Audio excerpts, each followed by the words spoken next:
अस्सलाम वालेकुम ख़वातीन व हज़रात, बहुत बहुत खुश आमदेद हमारी एक और डेंटल प्रैक्टिस सेशन के अंदर। आज का टॉपिक हमारा है जो कि उर्फ़ आम में बहुत सारे लोगों की ज़ुबान के ऊपर होगा कि डेंटिस्ट्री आखिरकार इतनी महंगी क्यों है। आप देखें कि आपने इर्द गिर्दोनवा में भी जब आप डेंटिस्ट्री का नाम लेते हैं या बात करते हैं कि दांत लगवाने हैं या दांतों का कोई काम करवाना है, तो ऑटोमेटिकली दिमाग के अंदर आता है कि ये बहुत ज़्यादा महंगी है। और एक तासुर भी बन चुका है पूरे कम्युनिटी के अंदर कि ये इंतहा से ज़्यादा महंगी है और बहुत सारे लोग जो हैं इससे ख़ाइफ भी हैं और काम करवाते वक्त भी इसमें इकनॉमिकल फैक्टर बहुत ज़्यादा आता है।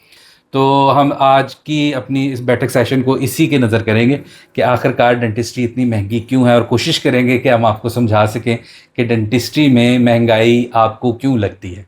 मेरे नज़दीक तो खैर हमें लगती ही है, असल में इतनी महंगी नहीं होती, क्योंकि अगर हम कंपैरिजन करें अपने इंटरनेशनली तो बहुत सारी चीज़ें हमारे सामने आती हैं कि ऐसा नहीं है। तो स्टार्ट करते हैं अपनी बात को, आगे बढ़ाते हैं। सबसे पहले हम डॉक्टर अहमद मुश्तबा से बात करते हैं कि आपको क्या लगता है कि डेंटिस्ट्री इतनी महंगी क्यों है। राइट साइड से हमेशा की तरह बताइए कि सर मेरा अपना ख्याल है डेंटिस्ट्री इतनी महंगी नहीं है जितना लोगों ने इसको बना लिया है। डॉक्टर साहब इस पे तो सीधा सीधा उन्होंने कमेंट किया कि ਤੁਸੀਂ आप डेंटिस्ट हो ਤੇ ਤੁਹਾਨੂੰ ਤੇ यही लग रहा है कि अभी भी पैसे नहीं आ रहे। नहीं सर, जैसा आपने स्टार्टिंग में बात की है कि इंटरनेशनली अगर देखा जाए तो उस हिसाब से डेंटिस्ट्री पाकिस्तान में बहुत सस्ती है अगर आप इंटरनेशनल कंपैरिजन करें। क्योंकि इंटरनेशनली मैं एक दो लोगों को ऐसे जानता हूं जिन्होंने आज से कोई 10-12 साल पहले मुझे मिले थे और उन्होंने कहा था जी हमने डॉक्टर साहब $2000 दे के रूट कैनाल करवाई है। अगर उन $2000 को तब के पैसों से भी अगर हम कन्वर्ट करें तो वो काफी ज्यादा पैसे एज कम्पेयर तो भी बहुत तब और आज के हिसाब से तो वो 4-5 लाख 6 लाख बनता तब भाई 2 लाख थे, आज वो $2000 तकरीबन 5-6 लाख रुपए। आज के दौर से तो 5.5 लाख है। और उस हिसाब से हम अगर 2 लाख भी लगाएं तो हम तो 2 लाख की रूट कैनाल नहीं करते और करने की कोशिश भी करें तो मरीज देता भी नहीं है। क्लिनिक बंद कर दे। अच्छा, अब हमारे नज़दीक ऑब्वियसली डेंटिस्ट्री, क्योंकि हम लोग खुद प्रैक्टिस कर रहे हैं तो शायद हम आपको एक रिपोर्टिंग बायस दें कि आपको लगे कि शायद हम बायस्ड हैं, लेकिन इसमें फैक्चुअली स्पीकिंग शायद हमारे मटेरियल्स का भी कुछ सर बिल्कुल देखें मामला है। हम यहाँ पे मैं बेसिक बातों पे आऊँगा। सबसे पहले बात करते हैं मटेरियल की। मटेरियल हम लोकली क्या प्रोड्यूस कर रहे हैं, सिवाय इंस्ट्रूमेंट्स के हम कुछ और प्रोड्यूस नहीं कर रहे हैं। हमारा एक जो कहते हैं ना छोटा सा वो एचेंट, आप लोगों को पता है वो क्या है, 37% फॉस्फोरिक एसिड है। हम बना सकते हैं लेकिन हम नहीं बना रहे। जर्मनी, यूएसए, मैं अगर अपने ऑर्थोडोंटिक फील्ड की बात करूं तो बिलीव मी कोई एक चीज भी पाकिस्तान में नहीं बन रही। मतलब छोटी से छोटी चीज, छोटे से छोटा मटेरियल आप, मतलब मैं अपने पेशेंट्स को अक्सर वो मुझे कहते हैं डॉक्टर साहब इतना महंगा क्यों। मैं कहता हूँ यार ये दराज खोलो, तुम्हें इसमें से कोई लोकल चीज निकल आए ना तो मैं तुम्हारा ट्रीटमेंट फ्री कर दूंगा। ठीक है ना, हर चीज इंपोर्टेड है। अब आप देखें जिस तरह फिर डॉलर ऊपर जाता है तो उसी तरह ये चीजें भी ऊपर चली जाती हैं। हम अपने उर्फ हम इस तरह की बात करते हैं कि इधर डॉलर को खांसी आती है ना तो हमारी प्राइसेस 20-30 गुना बढ़ जाती है। सर तो सबसे पहले तो आप मेरी बात से एग्री करेंगे, सबसे पहले तो देखें ना जो चीजें हमें सप्लायर हैं, क्योंकि डेंटल के सप्लायर भी गिने चुने हैं। सबसे पहले तो चीजें मार्केट से गायब हो जाती हैं, निजी नहीं मिल ही नहीं रहा। हाँ, जैसे आजकल हम भी कहते हैं यार मेरे क्लिनिक पे कुछ नहीं है, यार मैंने पेशेंट करना है, रखा हुआ है, कल पेशेंट किसी तरह कुछ भी प्राइस सर वो इतना नहीं, वो फिर इतने में अरेंज हो सकता है। हम मजबूर होते हैं, अच्छा यार तू दे सही, मैंने मरीज का काम करना है, ठीक है ना। एक वो भी चीजें अब चली जाती हैं। अब जिस तरह अभी रिसेंटली ये ईरान यूएसए जंग चल रही है, उसमें आपने देखे चीजें कुछ गायब हो गई मार्केट से एकदम। जायज फायदा तो इस कौम से सीखे ना। एग्जैक्टली, बिल्कुल ठीक है ना। वो जी वो मिल नहीं रही है, इम्पोर्ट बंद हुई है, ये हुआ हुआ वो हुआ हुआ है। और मतलब कल जंग शुरू हुई है और आज इंपोर्ट बंद हुई, आज पाकिस्तान से चीजें खत्म हो गई। पेट्रोल वाले टैंकर के साथ डेंटल का सामान आना। हाँ, वो पेट्रोल वो अंदर लुक के आना सी बंदा पूछे। तो अभी भी अहमद मुश्तबा वाली बात भी बजाय कि अभी भी इतनी महंगी नहीं है जितनी बाहर है। हाल बता हमारे अगर यहाँ पे सोशियो इकोनॉमिक फाइनेंशियल स्टेटस देखा जाए तो उस लिहाज से यस अभी भी यहाँ के लोगों के हिसाब से शायद महंगी है। ठीक है। फिर इसमें एक और भी शायद उसके बारे में आप डॉक्टर अहमद ज़्यादा बेहतर बता सकें कि डेंटिस्ट्री ऑन इट्स ओन हम खाली मटेरियल के पैसे नहीं ले रहे होते, स्किल सेट भी मैटर करता है। एग्जैक्टली। मैं आपसे पहले कहने लगा था कि मैं ना बात, मेरी बारी इतनी देर आई मैं भूल गया मैंने कहना क्या था। लेकिन वो मेरी बात आपने याद करा दी दोबारा। तो मैं भूल। अच्छा, तो उसमें ये आप बिल्कुल ये कह रहे हैं कि डॉक्टर साहब कह रहे थे ना कि मटीरियल के पैसे हैं, सानू पता की गल है, सीधी सी गल है, लोग मटीरियल के पैसे देने को तैयार ने, वेंडर के पैसे देने को तैयार हैं, लोग लैब के पैसे देने को तैयार हैं, डॉक्टर के नहीं देने को उनको जहाँ पता लगता है यार डॉक्टर के भी थोड़े से पैसे हैं तो कहते डॉक्टर साहब यार छड़ दो वो, मतलब व्हाट इज दिस यार। हाँ तो भाई हमें मैं यहाँ पर डॉक्टर साहब ना थोड़ा सा डिफेंसिव होके कह रहे थे ना कि वो जी मटेरियल महंगा है, और जी ठीक है महंगा, और भाई मेरे स्किल की वैल्यू है भाई, बिल्कुल मटेरियल दे दो इनको, कर ले खुद, ब्लेड पढ़ा दो आप कर लें। जैसे मैकेनिक के एक चार्जेस है ना, मैकेनिक भी आगे से कही तो मुझे एक दफा एक मैकेनिक ने कहा, मैं कहा यार इतना महंगा, कहता आप कर लो, हाँ ठीक है, करन दे पैसे ने, स्किल के पैसे। मतलब उसने बैटरी खोली, उसने साफ की, बंद की, मैंने कहा, उन्होंने कहा जी 2000, मैं कहा किस शहर 2000, कहता ਤੁਹਾਨੂੰ पता सी कितों खुली तो की फॉल्ट सी, कहता नहीं ना, यही देंदे पैसे ने। स्किल सेट मैटर करता है। आपके पास बहुत सारे डेंटिस्ट्री के अंदर, अभी हम हमारे एक सीनियर हैं उनसे हमारी बात हो रही थी जिनका जिक्र आपने भी किया, डॉक्टर अवैस अनवर, तो उन्होंने ये बात कही कि अलमशहूर सिकारा डेंटल क्लिनिक, अलमशहूर सिकारा डेंटल उस्तादों के उस्ताद, उन्होंने ये बात की कि हमारे जो स्किल्ड प्रोफेशनल्स हैं, जो डेंटिस्ट्री के अंदर जो प्रॉपर स्किल्ड हैं, वो अगर मिसाल के तौर पे एक सर्टन अमाउंट चार्ज कर रहे हैं for a certain procedure, like for example root canal, तो हमारे जो नए डेंटिस्ट हैं वो उसी अमाउंट का 1/3 या समटाइम्स इवन लेस चार्ज कर रहे होते हैं। इसका मतलब ये नहीं है कि वो जो प्रोसीजर है वो वाकई इतना सस्ता है, या ये सारा का सारा जो मामला है ना, हाँ वो बच्चे डेस्परेट हो गए, वो जो वहाँ डेस्परेशन के ऊपर भी बात करते हैं, लेकिन जो सारा मामला है वो स्किल का है। हो भाई आप बिल्कुल हमारे लिए बिल्कुल यही है। आप डेस्परेट हैं? नहीं बिल्कुल भी नहीं। नहीं है ये सिर्फ डेंटल के लिए भी, मतलब डेंटल के लिए भी डेस्परेट है अपने काम भाई, नहीं मामले में आपकी जनरेशन ऐसे क्यों कर रही भैया? सॉरी, आपको पता है आपकी जनरेशन ऐसे क्यों कर रही है? आप मैं नहीं कर रहे हो। मैं उस जनरेशन का आखिरी बॉर्डर लाइन पे था, मैं पीछे रह गया, और वो जो जनरेशन जिसकी आप बात कर रहे हैं वो आगे निकल गए। वो आगे आपके इमीडिएट जूनियर सीनियर्स है ना, तो आपको शायद बेहतर पता होगा कि ये क्या माइंडसेट है। सर ये चार्जेस सिर्फ कम इसलिए कि पेशेंट अट्रैक्ट हो, उनको क्वालिटी ऑफ वर्क नहीं मैटर करता, उनको क्वांटिटी चाहिए। बिल्कुल सही है सर। इस पे मैं एक एग्जांपल देना चाहूंगा। मेरे पास ना सराउंडिंग में, मैं उस डॉक्टर का नाम नहीं लूंगा, वो डॉक्टर है और अच्छे वेल रिप्यूटेड लाहौर के कॉलेज से पढ़े हुए हैं। वो मेरे एम्स आए में क्लिनिक करते हैं, तो मेरे पास ना 2-3 दफ़ा मतलब एक विद इन 2 days 3 मरीज आए, कहते जनाब रूट कनाल करानी। मैं कहा जी इतने 1000 रुपीज़ चार्जेस हैं, मैं जितने चार्ज करता हूँ ठीक है। कहते डॉक्टर साहब तुसी तो और मैं कहा क्यों? वो फलाने डॉक्टर साहब हैं, वो तो उन्होंने एक बिल्कुल ही लेस अमाउंट बताई जिसमें शायद आजकल टोटल 4 या 5 लीटर पेट्रोल आता होगा। उसमें आरसीटी करते हैं जी वो। मैं कहा यार पता नहीं की कर रहे। फिर एक मरीज है, उन्हें भी उनका ही नाम लिया। 3 मरीज ने जब नाम लिया ना, मैं परेशान हो गया। मैं कहा ये हो क्या रहा है? फिर मुझे कुछ दिनों बाद उन्हीं की वो मिली मुझे एक्सरे। वो फिर मुझे पता चला कि वो कैसे उस अमाउंट में कर रहे हैं। भाईजान वो क्या करते थे, ओपन किया, थोड़ा सा वो पल्पेक्टमी की और बस हो गई आरसीटी आपकी, हो गई बस। हमारे यहाँ मेरे पास तो ये नंबर ऑफ पेशेंट्स ऐसे आते हैं, उन्होंने कहा जी हमने रूट कनाल करवाई, और इनफैक्ट मैंने शायद कल ही एक ये वाला पेशेंट किया कि उन्होंने कहा जी हमने रूट कनाल करवाई है, एंड देवर एडमेंट के उन्होंने रूट कनाल करवाई है। मैंने कहा आप ठीक कह रहे हैं आपने करवाई होगी, लेकिन आपका एक्सरे इसके बिल्कुल बरक्स बता रहा है कि आपके दांत के अंदर कुछ नहीं है। सर मोहब्बत का आगाज हुआ था, अंजाम नहीं हुआ था। डॉक्टर वैस के साथ बैठा हुआ था अभी, डॉक्टर मेरे हमारे उस्ताद भी हैं, बड़े मोहतरम है हमारे। मुझे वो ये गिला कर रहे थे, कहते यार पेशेंट ਜਿਹੜਾ ਨਾ ਉਹ ਕੰਸਲਟੈਂਟ ਕੋਈ ਕਾਰਡੀਓਲੋਜਿਸਟ ਜਾਂ ਪਲਮੋਨੋਲੋਜਿਸਟ ਉਹਦੇ ਕੋਲ ਜਾਂਦਾ ਹੈ, ਉਹਨੂੰ 4 ਗੱਲਾਂ ਸੁਣਾਉਂਦਾ ਹੈ, ਉਹ ਪਰਚੀ ਤੇ 4 ਲਫ਼ਜ਼ ਲਿਖਦਾ ਹੈ ਤੇ 5000 ਉਹਨੂੰ ਚੁੱਪ ਕਰਕੇ ਫੜਾ ਕੇ ਆ ਜਾਂਦਾ ਹੈ। ਡਿਸਕਾਊਂਟ ਨਹੀਂ ਮੰਗਦਾ। ਉੱਥੇ ਕੰਸਲਟੇਸ਼ਨ 5000 ਦੇ ਦੇਣੀ ਆਰਾਮ ਨਾਲ, ਲੇਕਿਨ ਸਾਡੇ ਕੋਲ ਆਂਦਾ ਹੈ, ਅਸੀਂ ਉਹ ਸਾਰਾ ਟੇਬਲ ਸੈੱਟ ਕੀਤਾ ਹੈ, ਉਹਦੇ ਲਈ इंस्ट्रूमेंट ऑटोक्लेव खोले, लाइट ये वो हर चीज़ हुई, उठ के उसको गाइड किया, 20-25 मिनट भी दिए, आपका ये होने वाला। उसके बाद उसको कहते हैं ना यार 1000 रुपये कंसल्टेशन, अगर काम नहीं कराना चलो 1000 रुपये कैसे? डॉक्टर साहब काम तो नहीं किया, किस गल का 1000 रुपया? भाई उसने सारा अपना टाइम दिया है, आपको इतनी चीजें एक्सपर्टीज बताई है, अपना नॉलेज साइड पे था। द रीजन इज कि उधर आप मरने वाले थे, आपका सांस बंद हो जाए तो आपने मर जाना था। इधर चूंकि आप दांत में दर्द से मर नहीं ना रहे हैं, तो सिर्फ ये रीजन है आपको पैसे देते तकलीफ हो रही है। सर यही एग्जांपल मैंने 2 से 3 दिन पहले कोट की है। मैं आप सारी छोड़ और, दें और मैंने ये पेशेंट को ही कोट किया है कि अगर आप कार्डियोलॉजिस्ट के पास जाते हैं, मैंने कहा आपने कभी उसके साथ बार्गेनिंग की है? तो वो कहता है कि स्टंट डलना है, फर्ज करे 2 लाख का डलना है। मैं कहा आप 2 लाख देते हैं क्योंकि आपकी जान का सवाल होता है। मैं कहा आप डेंटिस्ट के साथ बहस करते हैं कि आपको पता है दांत से कौन सा मार जाना है हमने। और आज ही ये बात आज मेरे साथ हुआ है क्लिनिक पे। पेशेंट का एक सर्जिकल दांत था लो रेट, मैंने निकालने का उसको कहा जी ये चार्जेस है। उसने स्ट्रेट अवे कहा डॉक्टर साहब बस इतने लें और बात खत्म करे। मारा तुम्हारा ना मारा।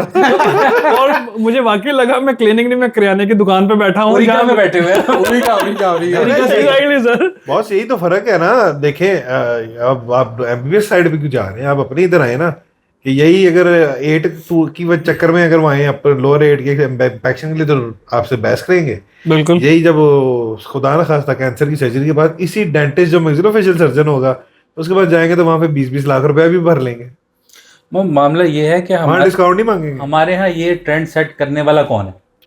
सर ये हमारे कुछ बहुत पुराने ग्रेजुएट्स और कुछ बहुत नए ग्रेजुएट्स, और ज्यादातर इसमें रुझान जो है वो यंग ग्रेजुएट्स का है। बेड़ा गर्क जंग नहीं किया वैसे वो इसलिए कि वो कहते हैं कि जैसा मैंने पहले कहा कि वो कहते हैं लाइनें लग जाएं, काम जैसा भी हुआ है वो हमारा तो शो देयर ना इन्वेस्टर या पेरेंट्स। मेरे पास 1-2 मतलब बच्चे आए, कहते यार वो फलां आपका नाम लिया, अब ज़ुएबाई का नाम लिया, 1-2 और लोगों का नाम लिया, यार वो देखिए क्लिनिक कर रहे हैं माशाल्लाह, अपनी हर जिंदगी ख्वाहिश पूरी कर रहे हैं, इतना पेशेंट है ये वो। हम क्लिनिक अभी हमने 6 महीने भी नहीं हुए, हम बैठे बैठे हैं, किराया निकालना मुश्किल हुआ। मैंने उन्हें कहा, मैं कहा ठीक है आपने क्लिनिक बहुत अच्छा बनाया है, आप अपने आप को स्किल्ड समझते हैं, वेरी नाइस, आप इम्प्रूव कर रहे हैं, बहुत अच्छी बात है। लेकिन एक जो चीज़ है ना वो आप भूल रहे हैं, वो है टाइम। ये एक ऐसा फैक्टर है कि जो देखें उसने अगर 15 साल लगाए हैं, अगले 15 साल बाद आप भी उसी मुकाम पे खड़े होंगे। ऐसे ही है अगर आप इम्प्रूव करते हैं। आप उसको अपने साथ क्यों कंपेयर कर रहे हैं? पेशेंस नहीं है सर। वो चाहते हैं हम रातों रात अमीर हो जाए। अपने उस्तादों से एग्जांपल देता हूँ कि आप अभी बडिंग ऑर्थोडोंटिस्ट हैं, अभी भी ऑर्थोडोंटिस्ट के साथ, not a dentist. I am a budding maxillofacial surgeon, अभी हम बन रहे हैं या बन चुके हैं, मतलब हमने अभी बनना है। ठीक है, हम अपना कंपैरिजन करें, आप करें कि मैं डॉक्टर रेहान कमर बन जाऊं फौरन, मैं फौरन प्रोफेसर रियाज बड़ाइच बन जाऊं। अब मैं वो भाई वो हमारे उस्ताद है, वो उस्ताद हमारी डबल उम्र के हमसे। Time is the precious investment. उन्होंने सबसे ज्यादा प्रीशियस टाइम है यार। उन्होंने इतना टाइम दिया इस प्रोफेशन को, उन्होंने इतने ऑपरेशन किए, इतनी स्किल्स ली। अभी हम अब जुमा 8 दिन नहीं हुए हमें आए हुए, और हम कहें उनके जितने मतलब हम मशहूर हो जाए या मॉनिटरली जैसे जितना पेशेंट फ्लो देखो, उन्होंने इत्मीनान हासिल किया लोगों का। एक बंदे की रूट कनाल की 10 साल पहले या कोई प्रोसीजर किया, उसको 10 साल बाद अगर कोई इशू हुआ, वो यही कहेगा यार ओदे को जाइए, उन्हें बहुत अच्छा काम किया, सीधे मेरे 10 साल निकल गए। हम यहाँ पे अभी कल क्लिनिक खोला और हमें कह रहे हैं यार लाइन नहीं लगी, पेशेंट नहीं आता, एक दफा आता दूसरी दफा नहीं आता। यार उन लोगों ने वैसे सारा मैं बताते थे, प्रोफेसर आरबड़ाई साहब मेरे सुपरवाइजर थे, वो कहते थे यार उन्होंने फलानी डिग्री की, ये मतलब सैलरी नहीं होती थी, कुछ नहीं होता था, शौक था करना था। मतलब अब देखो मॉनेटरी गेन्स छोड़ के उन्होंने डिग्रियां ली, स्किल्स ली। आज का बच्चा छोड़ेगा? कभी भी नहीं छोड़ेगा। यही फर्क है उनमें और इसमें मैं एक चीज़ ऐड करना चाहता हूँ कि मेरे पास कुछ अर्से पहले मेंटोरशिप का मैंने अपना सिलसिला स्टार्ट किया। मैंने एडवर्टाइज़ किया कि अगर किसी को मेंटोरशिप चाहिए वो क्लिनिक पे आके मेरे साथ मिल सकता है सबऑर्डिनेट के तौर पे, when we can work together. तो मेरे पास मल्टीपल लोग आए और हर किसी का यही एक सवाल था, जी एग्जैक्टली, आप पैसे कितने देंगे, माल कितना उस्ताद। अब जब मैं उनके काउंटर उनसे पूछता था कि आपके पास स्किल्स क्या है, तो देवर नियरली समझ लें कि अगर लेट्स से 100% एक डेंटिस्ट है तो 25% में भी पर्चा है आपके पास। लेकिन ना उस लेवल का स्किल, ना कम्युनिकेशन स्किल, ना पेशेंट हैंडलिंग, ना सर्जिकल स्किल्स, लेकिन हमने पैसे चाहिए हमें टापोटाप। तो हमने पिछली वीडियो में भी मैंने ये जिक्र किया था कि बिफोर स्टार्टिंग अ क्लिनिक और expecting a lot of remuneration, you have to invest your time with somebody who is well versed in his clinical or surgical skills, so you can learn from them. Sir मेरे पास इसकी एक example भी है। Sir मैंने house job अभी start नहीं हुई थी तो मैंने एक ट्रस्ट हॉस्पिटल में काम शुरू कर दिया, और मेरी हाउस जॉब ख़त्म होने के बाद तकरीबन मैंने 2.25 साल उस ट्रस्ट हॉस्पिटल में काम किया, और उन्होंने आखिरी 2 महीनों में ना मेरे सिर्फ शेयर के मुझे चार्जेस देते थे। यानी जो आप समझ लें 2 साल में सिर्फ 2 महीनों के पैसे, 2 महीने के पैसे। और मैंने एक दिन तांग आके ना अपने अब्बा जी को कहा, मैंने कहा मैंने नहीं वहाँ जाया करना, मुझे पैसे नहीं देते। कहते हैं पैसे नहीं देते, काम करने देते हैं। मैं कहा काम तो करने देते हैं। उन्होंने कहा your learning is your earning. जो तुमने वो सीखा है वहाँ पे। किस बात का मैं खुद मेरे पास आया ये आज से 3 साल पहले, जब ग्रेजुएट साल हुआ था इसको, मैंने ना एक पेशेंट के इम्प्लांट लगाने थे, मैंने लगाए। अब इम्प्लांट लगाए हो तो फिर आपके पास थोड़ा सा माल भी आ जाता है तो मैंने कहा अहमद तू मेरे साथ, तूने 2-3 घंटे लगाए हैं, मैं गिवन हिम फ्यू मतलब टोकन ऑफ एप्रिसिएशन के तौर पे। मैं कहा अहमद ये ले ले, तू आया, तूने मेहनत की है मेरे साथ, तू भी खड़ा रहा है, ये मैंने कहा नहीं मैंने नहीं लेने, मैं तो सीख रहा था। मतलब मैंने पिछले 5 साल में पहली अच्छी बात इसके बारे में your learning is your earning. मतलब हैवी करके हम इसको इसकी भी नहीं है मैं ये कहने लगा था मेरी नहीं, मेरे अब्बा जी की है। और सर और उन्होंने मुझे ये कहा था, उन्होंने कहा आज ये बात कह दी, आज के बाद मुझे ये बात नहीं कहनी। और जितना मैंने उस ट्रस्ट हॉस्पिटल में सीनियर हो गए जितना उस ट्रस्ट हॉस्पिटल में मैंने सीखा है, ठीक है, वो आज भी अगर मैं कोई काम करता हूँ अपने सीनियर की सुपरविजन में करता हूँ, बट जो स्किल और कॉन्फिडेंस मुझे वहां से आया था इंडिपेंडेंट प्राइवेट प्रैक्टिस में, मेरा वहां भी एक सीनियर था, उन्होंने मुझे कहा था क्या होगा, दांत तोड़ देगा, तोड़ दे, फिर देखेंगे क्या होता है। और मेरे साथ लिटरली उन्होंने ये किया। गल ना कर, वहां पहले साडे खिलाफ हुई। नहीं सर, मैं उसी बताने का मकसद ये है कि अगर निकालते हुए टूट जाता है, परेशान ना हो, बैकएंड पे बंदे खड़े हुए हैं ले रही है ना हर चीज में। और उन्होंने ऐसा किया मेरे एक पेशेंट के साथ, उनका अपर के9 था, निकालना था, उसने कहा मैं निकालता हूँ, मैंने कहा आप निकाल लें सर। और वो लिटरली गए हैं और उन्होंने उसको तोड़ दिए और मुझे आके कहते यार मेरा दिल नहीं कर रहा, जा निकाल ले। और सर फिर मैंने निकाला। that's how you और उन्होंने सर इसका इसी एग्जैक्टली उन्होंने मुझे ये मौका जरूर दिया कि तुम अच्छा अगर तोड़ोगे तो तुम निकाल भी सकते हो। और मैंने निकाला भी, हाँ उनकी सुपरविजन में ही निकाला।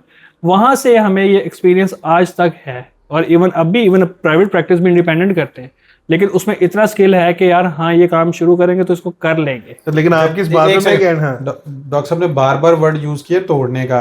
तोड़ने से, दांत तोड़ने से मुराद ये होता है कि बाज दफा दांत को कीड़ा बहुत ज्यादा लगा होता है, जब आप पकड़ने निकालने के लिए उसे पकड़ते हैं ना, ग्रिप नहीं होती, वो टूट जाता है, तो वो क्रैक कर जाता है। तो वो थोड़ा सा मतलब 2 मिनट का काम जो उनसे ना वो 20 मिनट पे चला जाता है, उसको फिर जरा मतलब टेक्निक चेंज करके मैनेज करना पड़ता है, बदलने पड़ते हैं। तो उनके कहने का मतलब ये था कि मेरे बैकएंड पे मेरे सीनियर्स मौजूद थे कि वो उनके कहने का मकसद था कि दांत टूट गया तो हम निकाल देंगे, तुम परेशान ना हो। यानी कि डॉक्टर साहब का कहने का मतलब है कि इनकी ये वीडियो पकड़ के इनको वायरल करने की जरूरत नहीं है।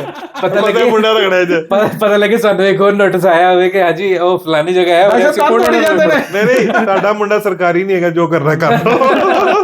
नहीं सर, इसमें मैं एक चीज एंड पे ऐड करूंगा। आपने कहा ना कि स्किल्स होते नहीं है, डिग्री सिर्फ होती है तो उस पर आ जाते हैं। मैं पार्शली एग्री विद यू कि अगर आपके पास बिल्कुल ही माठे हैं, आप बिल्कुल स्किल्स नहीं है, तो आपने उनके साथ बिल्कुल ठीक किया। लेकिन मसला है कि ओवरऑल मैक्सिमम हमारे साथ ये हो रहा है कि स्किल्स भी होते हैं, डिग्री भी होती है, कोई अब पैसे देने को तैयार नहीं। बच्चे फिर अपने आप को कंपेयर करते हैं, एक इंजीनियर जो निकल के कितने ले रहा है, ठीक है, एक एमबीबीएस डॉक्टर भी निकल हमसे थोड़े ज्यादा लेता है, ठीक है। फिर बच्चे उस कंपैरिजन में आके थोड़े से डिप्रेशन में तो आते हैं।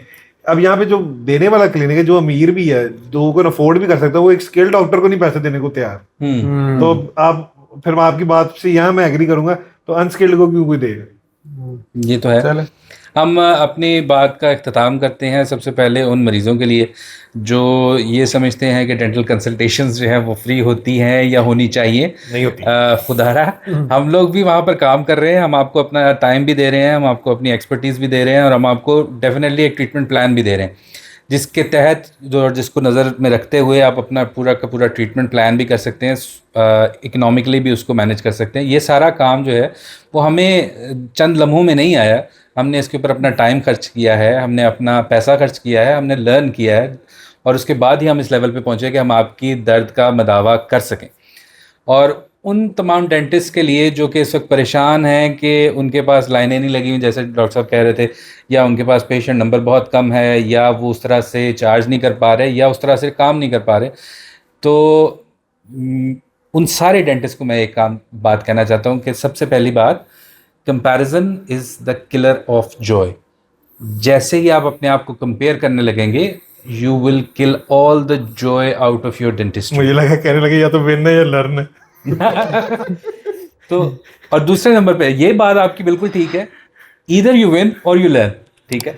और आपको पहले लर्न करना पड़ेगा in order to earn afterwards, तो अपने आप पे इन्वेस्ट कीजिए, अपने स्किल पे इन्वेस्ट कीजिए, और फिर ही आप आगे बढ़कर लोगों के लिए एक फ़ायदेमंद डेंटिस्ट बन सकते हैं। इन्हीं ख्यालात के साथ अब हम अपना इस प्रोग्राम को इख्तिताम करते हैं। उम्मीद है आपको आज का प्रोग्राम अच्छा लगा होगा। अपनी आराज़ से हमें ज़रूर आगाह कीजिएगा, और मज़ीद हमें बताइएगा कि आप कौन से टॉपिक्स हैं जिनके ऊपर हम बात चाहते हैं कि हम बात करें। अपना बहुत ज़्यादा ख्याल रखिएगा। अगली वीडियो तक अल्लाह हाफ़िज़। अस्सलाम वालेकुम रहमतुल्लाह।